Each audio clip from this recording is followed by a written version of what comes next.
Hey guys, I'm Dustin. I'm a music producer, an artist and musician. I'm a videographer, and also a photographer. Most of my experience in these realms is within the music industry, so I'm around musicians a lot. I'm around instruments quite a bit, and I can tell you I've really learned the value of having a great guitar. The problem is, great guitars generally cost a lot of money.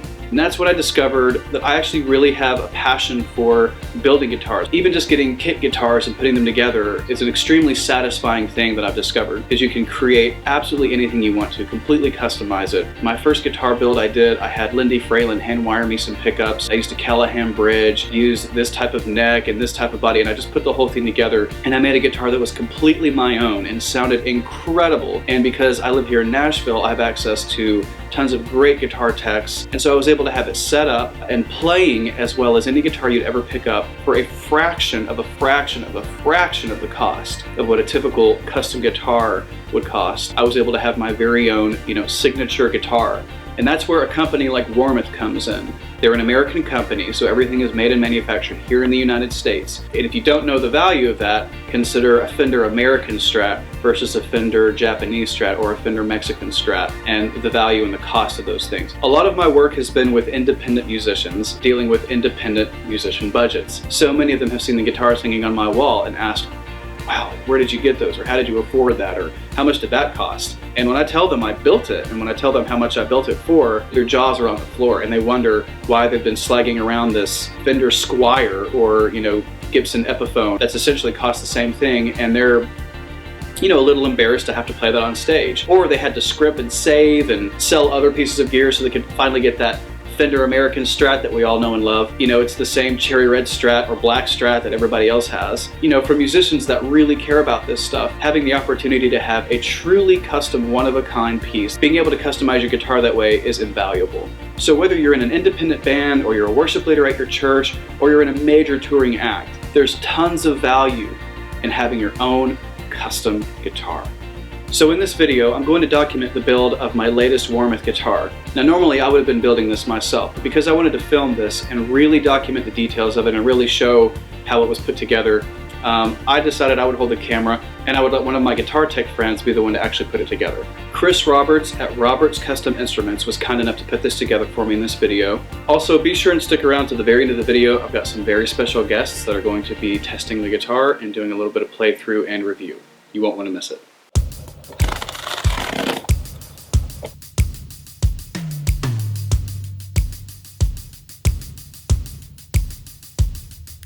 So Warmoth has all of this stuff available.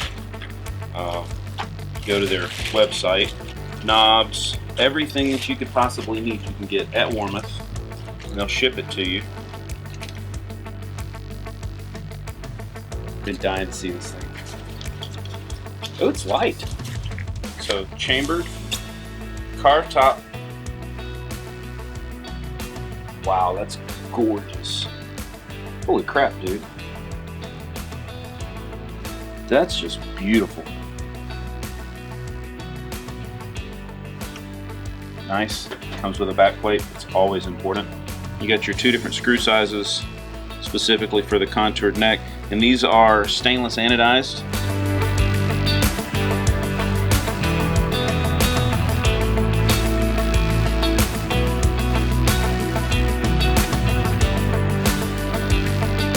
I would probably say it's at least a 5A. I mean, what you're looking at is that you've actually got three-way graining going on here. Mm-hmm. You've got your end grain that's happening, these little white and black spots. That's actually the end grain, or the tubes that create the grain. And then the same thing happens this way, like in a flame maple. You've got this secondary grain underneath, and then you've got the dark coloration that kind of defines it as the koa. This is a gorgeous top. I don't know if you can see right here. It's not a veneer. It's at least a 5/8 cap, which is really going to do some beautiful stuff to the tone.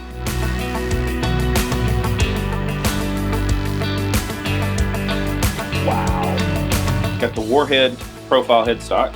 And for rosewood, it's not really heavy. One piece rosewood, straight grain, as you can see, especially defined in the headstock. It's a black corian nut that they've cut. The nice thing about the nuts is they actually, instead of just putting a stock nut in there. As you can see, they shape it to where it's angled back correctly. It's at Fender spacing. And then they size the slots based upon an average of a 10 gauge set, so 10 to 46, unless you specify otherwise. It's one of the things that I've been most impressed with about Warmoth. When they designed their patterns, they put it to where it would fit as snug as a glued in dovetail joint or as a set neck like a Les Paul. And watch this thing go in. So there's literally no play in that neck at all. Now, would you say the dots were made from? Arizona turquoise, nice. All right, so one of the things that I like to do when I get started is a body that's this beautiful and this well done is that I absolutely hate to wire on top of the body. Simply because you run a good risk of taking a soldering iron and bumping the edge and doing some real damage to it. So the best thing that you can do as a builder, or even if it's a first time build, is really protect the product that you've got. Make sure that what you're doing is going to be safe for the body. So what I like to do is the good thing that Warmoth uses this non-acid tape here. Set the plate aside. You can see the holes, where the switch goes, where everything goes. So I'll lay it out on a piece of cardboard and I'll trace every part, including the screw holes, onto a piece of cardboard. It protects the body, it keeps everything safe, and if you mess something up, you know, you just start all over again. It's not a big deal.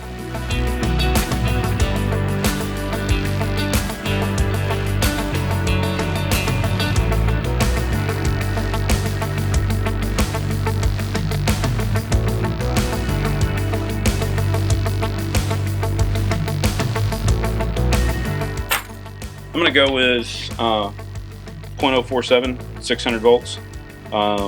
Best for humbuckers, single coils as well.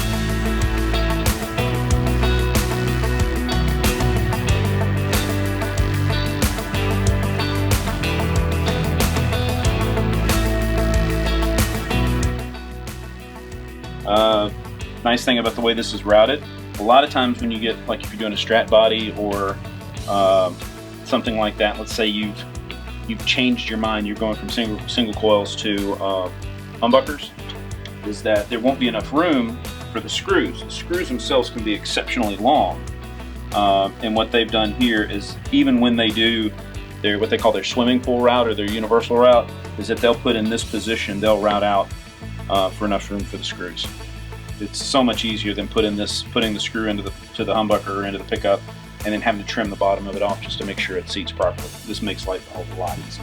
A lot of times you'll look at a body from other makers who will remain nameless. You will notice that the mahogany goes all the way up to the binding, and most of the time what that indicates, especially on a carved top, is that it's a veneer. So we're talking about 1/4 of a millimeter veneer that's heated and pressed onto the body after the core wood. There were a couple of companies, if I remember right, Hamer was one of them, that tried to cover that up, and they put on 3/4 inch binding. You know, the binding was the full depth of that, and you end up with this weird black shape right here. So when you're looking at a body, and you know Warmoth is that way, and you see this, you know that you've got a full thickness cap. And it makes a huge difference in the quality of the body. It makes a huge difference in the way the tone is going to be presented. It's just better all around.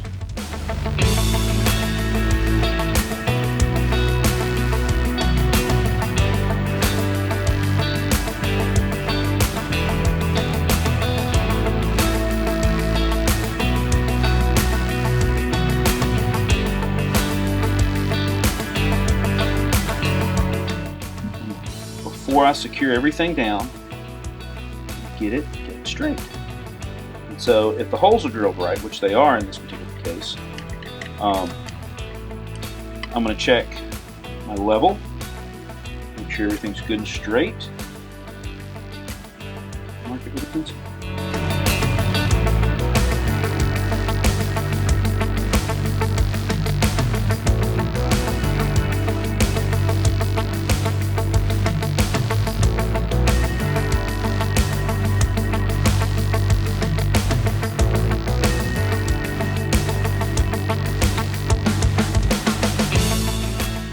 This is paraffin wax, and if you put a little paraffin wax in the threads, it causes it to be lubricated. And I'll do this for every screw that goes directly into the wood.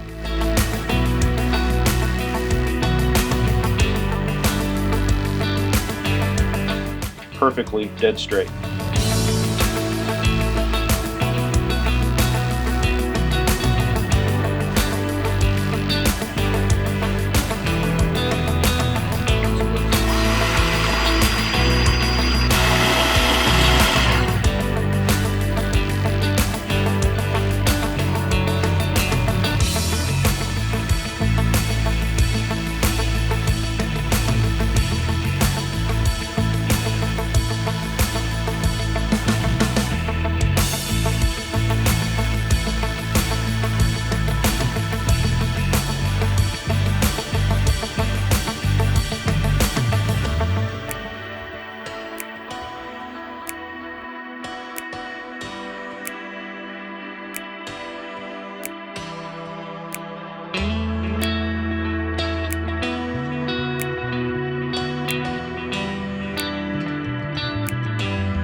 All the way up.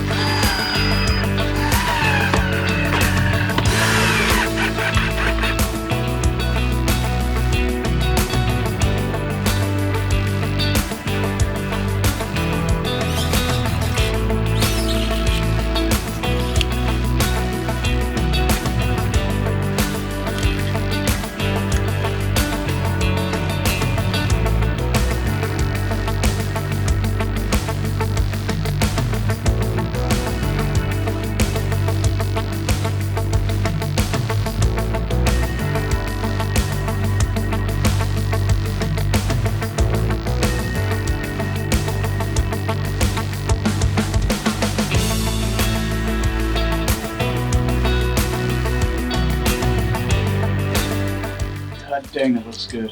It really does. It's a beautiful guitar.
Is there a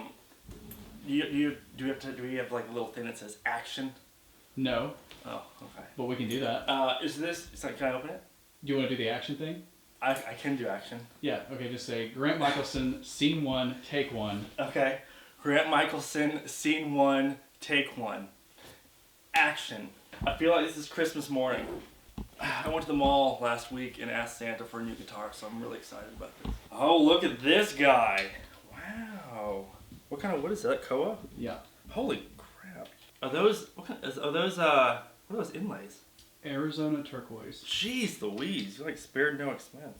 That's gorgeous, man. Beautiful. I love it. I didn't even know you could. Well, I guess I knew you could get turquoise inlays, but I've never even seen a guitar with turquoise inlays. That's amazing.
I'm not a big fan of like really thick lacquer, first off, so like how it's like finished on the back, you know, I think will wear really, really well. But yeah, like the sounds and everything, I really dig. I mean, for the rock stuff, it sounds really good. It cleans up pretty well, as you know, too. It's a great guitar. I mean, it plays really easily. I mean, it's like butter. It feels a lot like an Anderson, yeah. Also PRS in the sense like intonation is killer. And it just plays so easily. I mean, Andersons and PRSs, I always feel like right out of the gate, that's like exactly what they do. All right, so let's see what you got here. Oh, whoa. Oh, this looks beautiful. See some Seymour Duncan pickups. I mean, you see definitely a lot of high-end parts. You know, well, can't wait to plug it in. Smells good. That's always a plus.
I love it. It's not just a beautiful guitar, which in itself would be awesome, but it plays really good, sounds great, feels great. I mean, there's not one negative thing I can say about this instrument. It feels really good, and it looks like every single part of it has just been really taken care of it.